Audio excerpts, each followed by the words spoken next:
अस्सलाम वालेकुम स्टूडेंट्स। हम एफएससी पार्ट 1 की बायोलॉजी को डिस्कस कर रहे थे और चैप्टर 1 में जो हमारा नेक्स्ट टॉपिक है that is the last topic of chapter 1 biodiversity. आज जो हम बायोडाइवर्सिटी को स्टडी करेंगे, व्हाट इज़ द बायोडाइवर्सिटी, और इसकी जो आगे डिटेल्स हैं हम उसको भी स्टडी करेंगे। बायोडाइवर्सिटी के हमारे 2 लेक्चर्स होंगे। This one is the first lecture of biodiversity. Biodiversity में फर्स्ट ऑफ ऑल तो हम डेफिनेशन को देखेंगे। बायोडाइवर्सिटी वर्ड जो है it is drive from the biological diversity that means the variety of life forms present in the different ecosystem. मतलब different ecosystem में जो लाइफ की वैरायटी हमारे पास प्रेजेंट है उसको हम कहते हैं बायोडाइवर्सिटी। मतलब बायो से आप ले सकते हैं लाइफ, और डाइवर्सिटी का मतलब होता है वैरायटी। तो हम वैरायटी ऑफ लाइफ जो है उसको स्टडी करेंगे इन द ecosystems.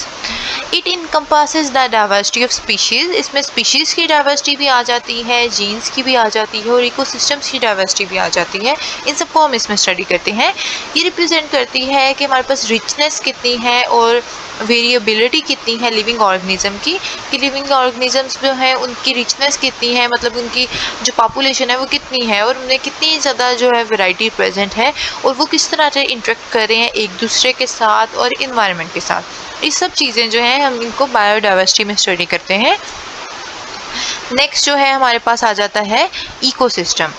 तो इकोसिस्टम की अगर हम बात करें तो इकोसिस्टम में हमारे पास आ जाता है, इकोसिस्टम जो है ये डायनेमिक और इंटरेक्टिव सिस्टम होता है जो कि कंपोज हुआ होता है लिविंग ऑर्गेनिज्म से और उसके फिजिकल एनवायरनमेंट से। तो ये भी अक्सर क्वेश्चन आ जाता है कि इकोसिस्टम में सिर्फ लिविंग पार्ट को नहीं लेते, हम इसमें फिजिकल एनवायरनमेंट को भी स्टडी करते हैं और इनका जो आपस में इंटरेक्शन होता है उसको बेसिकली स्टडी कर रहे होते हैं। It includes the biotic factor as well as the abiotic factor. तो लिविंग फैक्टर्स जो होंगे उनको हम कहेंगे बायोटिक फैक्टर्स, और जो नॉन लिविंग जब फिजिकल एनवायरनमेंट होगी उसको हम बोलेंगे एबायोटिक फैक्टर्स। अगर हम नीच की बात करें तो it refers to the role और फंक्शन ऑफ एन ऑर्गेनिज्म और species within an ecosystem. किसी भी इकोसिस्टम के अंदर की कोई ऑर्गेनिज्म जो है वो क्या फंक्शन प्ले कर रहा है, वो क्या रोल प्ले कर रहा है, या कोई भी स्पीशी क्या रोल प्ले कर रही है, उसको हम इसमें स्टडी करते हैं। इसमें उनकी हैबिटेट भी आ जाती है, इसमें उनके इंटरेक्शंस भी आ जाते हैं दूसरे ऑर्गेनिजम्स के साथ, जिसमें हम इंट्रैक्शन में हम डिफरेंट तरह के इंट्रैक्शन स्टडी करते हैं। ये आपने ऑलरेडी मैट्रिक में भी स्टडी किए होंगे। प्रीडेशन आ जाती है, कंपटीशन आ जाते हैं दो स्पीशीज़ या ऑर्गेनिज्म के दरमियान, या सिम्बायोसिस आ जाते हैं जिसमें वो एक दूसरे को बेनिफिट देते हैं। ये सारे जो थे हमने ये ऑलरेडी स्टडी किए थे इन द प्रीवियस क्लासेस। और इसमें जो है इनका रोल आ जाता है इन द एनर्जी फ्लो और with in the ecosystem. Ecosystem के अंदर या इकोसिस्टम के अंदर किस तरह से उनका एनर्जी फ्लो हो रहा है, वो सारी चीज़ें जो है वो सब हम इसमें स्टडी करते हैं। हम यहाँ से प्रीडेशन, कंपटीशन और सिम्बायोसिस को लाइटली जो है रिकॉल कर लेते हैं। प्रीडेशन का आपको ऑलरेडी आइडिया है कि उसमें क्या होता है, एक प्री होता है और एक प्रीडेटर होता है। जो प्रीडेटर होता है वो किल करता है और ईट कर लेता है प्री को, ठीक है। कंपटीशन में क्या होता है, दो ऑर्गेनिजम्स जो होते हैं उनके दरमियान में कंपटीशन हो रहा होता है फॉर द लिमिटेड रिसोर्सेज, ठीक है। रिसोर्सेज डिफरेंट हो सकते हैं, स्पेस हो सकती है जिसमें उसके लिए जो है उनके दरमियान में कंपटीशन हो रहा होता है। वो डायरेक्ट भी हो सकता है, इनडायरेक्ट भी हो सकता है। इसके अलावा सिम्बायोसिस की डिफरेंट टाइप्स आपने ऑलरेडी प्रीवियस क्लासेस में पढ़ी थी, जिसमें दो ऑर्गेनिज्म जो होते हैं वो रिलेशनशिप में रह रहे होते हैं। इसमें हो सकता है कि दोनों ऑर्गेनिजम्स को बेनिफिट हो रहा हो, जिसे हम म्यूचुअलिज्म कहते हैं। हो सकता है कि इसमें एक ऑर्गेनिज्म को बेनिफिट हो रहा हो और दूसरा जो है उसको ना तो बेनिफिट हो रहा हो ना हार्म हो रहा हो, उसका कोई मतलब उसे बेनिफिट और हार्म दोनों नहीं हो रहे होते, लेकिन जो एक ऑर्गेनिज्म होता है वो बेनिफिट ले रहा होता है, जिसे कमेंसलिज्म कहते हैं। और पैरासाइटिज्म जो होता है उसमें ये होता है कि एक बेनिफिट ले रहा होता है और एक को जो है वो हार्म हो रहा होता है। तो इसमें जो है हमारे पास ये 3 टाइप्स आ जाती हैं सिम्बायोसिस की। तो ये जो है आप थोड़ा सा रिकॉल कर लें, क्योंकि ये आपके यहाँ पे टर्म्स प्रेजेंट हैं बुक में, तो हो सकता है कि आपसे ये जो है एग्जामिनर पूछ ले इस बारे में। नेक्स्ट जो आ जाता है एनर्जी फ्लो का जो रोल है इकोसिस्टम में, वो फूड चेन के थ्रू होता है। फूड चेन्स को आप ऑलरेडी पढ़ चुके हैं कि किस तरह से जो ऑर्गेनिज्म है वो एक दूसरे को जो है वो एक दूसरे से एनर्जी लेते हैं। तो ये सारी जो एनर्जी फ्लो होती है इकोसिस्टम के अंदर, that is describe through the food chain. तो ये जो था ये थोड़ा सा हमने रिकॉल किया यहाँ पे कि ये सारी जो टर्म्स हैं वो क्या होती हैं। नेक्स्ट हमारे पास जो हमारा एक्चुअल टॉपिक है that is the biodiversity assessment levels. Biodiversity को असेस करने के डिफरेंट लेवल्स आ जाते हैं हमारे पास। First one is the species level. इसमें जो है बायोडाइवर्सिटी को हम असेस करते हैं by identifying and counting the different species को आइडेंटिफाई करते हैं फर्स्ट ऑफ ऑल, देन उनको काउंट करते हैं किसी भी एरिया के अंदर। ठीक है, इस तरह से हम जो है स्पीशीज़ को असेस करते हैं। इसमें जो है स्पीशीज़ की डाइवर्सिटी को असेस किया जाता है, जिसमें सिर्फ हम नंबर्स नहीं देखते स्पीशीज़ के, उसके अलावा हम उनकी रिलेटिव अबंडेंस और डिस्ट्रीब्यूशन भी देखते हैं कि किस एरिया में किस तरह से वो डिस्ट्रीब्यूट हुए हैं और किस एरिया में उनकी अबंडेंस है ज़्यादा। तो ये सारी चीज़ें जो हैं हम ये स्पीशी लेवल में असेस करते हैं। नेक्स्ट हमारे पास आ जाता है जेनेटिक लेवल। इसमें जो है हम वैरायटी ऑफ जेनेटिक इन्फॉर्मेशन को देखते हैं। ये बेसिकली जेनेटिक इन्फॉर्मेशन के साथ रिलेट करता है, उसमें किस तरह से वैरायटी आ रही है ऑर्गेनिजम्स के अंदर, स्पीशीज़ के अंदर जो डिफरेंट ऑर्गेनिजम्स हैं उनके अंदर किस तरह से वैरायटी आ रही है, उस सबको हम इसके अंदर स्टडी करते हैं। ये बहुत ही क्रूशियल है for the adaptability and the survival of the species. इस स्पीशी कोई सर्वाइव करेगी ये डिपेंड करता है वो किस तरह से अडेप्ट हो रही है, डिफरेंट अपनी जो इन्वायरमेंटल कंडीशंस है उसके साथ किस तरह से वो अडेप्ट कर रही है स्पीशी, ये उसके सर्वाइवल के लिए इंपॉर्टेंट होता है। और ये इसी तरह जेनेटिक डाइवर्सिटी पे भी डिपेंड करता है कि किस तरह से वो जेनेटिकली उसमें वैरायटीज़ आ रही हैं। और उसके अलावा it enables them to cope with the environmental changes and challenges, as I have already mention कि ये डिपेंड करता है कि वो इन्वायरमेंटल चेंजेस और चैलेंजेस के साथ किस तरह से उसको फेस करी है, उसके बाद किस तरह से सर्वाइव करी है कोई भी स्पीशी। तो इसीलिए जो है हम बायोडाइवर्सिटी को जेनेटिक लेवल पे जाके भी असेस करते हैं। नेक्स्ट हमारे पास आ जाता है इकोसिस्टम लेवल। अगर हम इकोसिस्टम लेवल की बात करें तो बायोडाइवर्सिटी असेसमेंट जो होती है ये it includes the range of habitats. हम हैबिटेट्स जो है उनकी रेंजेस को यहाँ पे स्टडी करते हैं कि किस हैबिटेट में कौन सी जो ऑर्गेनिजम्स हैं वो सर्वाइव कर रहे हैं, जिसमें फॉरेस्ट भी आ जाते हैं, वेटलैंड्स भी आ जाते हैं, ग्रासलैंड, डेजर्ट्स, मतलब डिफरेंट तरह की हैबिटेट्स जो होती हैं उनको हम इसमें स्टडी कर रहे होते हैं। डिफरेंट तरह के इकोसिस्टम जो है उसको स्टडी कर रहे होते हैं।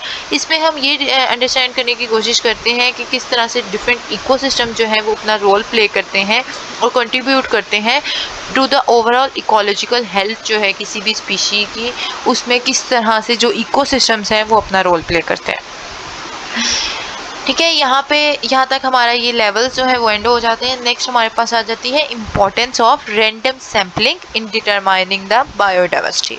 ठीक है, ये थोड़ा थ्योरेटिकल टॉपिक है लेकिन इसकी अंडरस्टैंडिंग भी ज़रूरी है ताकि आप इसको अच्छे से लर्न कर सकें। तो हम जो है इम्पोर्टेंस रैंडम सैम्पलिंग की क्या इंपॉर्टेंस होती है किसी भी बायोडाइवर्सिटी को डिटरमाइन करने के लिए। फर्स्ट ऑफ ऑल तो आपने रैंडम सैम्पलिंग जो है उसको उस टर्म को क्लियर करना है। हम जब भी किसी चीज़ को स्टडी कर रहे होते हैं हम उसके सैम्पल्स लेते हैं, तो उसके लिए ज़रूरी होता है कि हम रैंडम सैम्पलिंग करें। हम लोगों की जो सैम्पलिंग हो उसमें कोई भी बायास ना हो। मतलब देखिए ना, अगर हम लोग सैंपल्स ले रहे हैं किसी एक एरिया से आप ज़्यादा सैंपल उठा लेते हैं, किसी दूसरे एरिया से कम उठा लेते हैं, तो इस तरह से आपके रिजल्ट्स जो हैं वो एफिशिएंट नहीं आएंगे। आपकी सैम्पलिंग जो होनी चाहिए वो बिल्कुल रैंडम होनी चाहिए। रैंडमली आपने सैंपल्स लेने हैं, आपने उसमें किसी को भी प्रेफरेंस नहीं देनी। ठीक है, तो रैंडम सैम्पलिंग जो है ये फंडामेंटल टेक्निक है इकोलॉजिकल स्टडी में। जब भी हम इकोसिस्टम की या इकोलॉजी की स्टडी कर रहे होते हैं उसमें ये बहुत इंपॉर्टेंट होती है किसी भी स्पेसिफिक एरिया के अंदर। इसकी बहुत सारे रीजंस हैं। फर्स्ट ऑफ ऑल मैंने आपको बताया कि मिनिमाइज बायसनेस, तो बायसनेस को ये मिनिमाइज करता है, मतलब ये किसी भी जो हम प्रेफरेंस किसी को ना दें, इस चीज़ को ये मेक श्योर करता है। ठीक है, बायस क्या होता है कि किसी एक चीज़ को प्रेफरेंस देना, तो ऐसा हमने नहीं करना when we have to take the sample. It ensure that every part of the study area उसको इक्वल चांस मिल सके सैम्पलिंग का। ठीक है, किसी भी ऐसा ना हो कि किसी एक चीज़ को ज़्यादा प्रेफरेंस मिल जाए। ये जो है मोर एक्यूरेट रिप्रेजेंटेशन करता है और ओवरऑल बायोडाइवर्सिटी में एक्यूरेसी लेके आता है उसकी जो हम सैम्पलिंग कर रहे होते हैं उसके अंदर। नेक्स्ट हमारे पास आ जाता है इट प्रोवाइड्स रिलायबल एस्टिमेट्स। मतलब हम कलेक्शन जब कर रहे हैं डाटा की तो उसमें जो स्टैटिस्टिकली एनालाइज कर रहे हैं हम उसको, उसमें ज़्यादा रिलायबिलिटी आ जाती है हमारे पास जब हम रैंडम सैम्पलिंग करते हैं। जब हम जो है डिफरेंट स्पीशीज़ की रिचनेस को चेक कर रहे हैं कि कौन सी स्पीशी कहाँ पे ज़्यादा रिच है, उसकी पॉपुलेशन कहाँ पे ज़्यादा है, उसकी अबंडेंस कहाँ पे ज़्यादा है और वो किस तरह से डिस्ट्रीब्यूट हुई हुई है एरिया के अंदर, ये तभी पॉसिबल है अगर हमारी सैम्पलिंग जो है वो प्रॉपर वे में हो। ठीक है, इट फैसिलिटेट द कंपैरिजन। तो ये कंपैरिजन को फैसिलिटेट करता है रैंडम सैम्पलिंग जो है।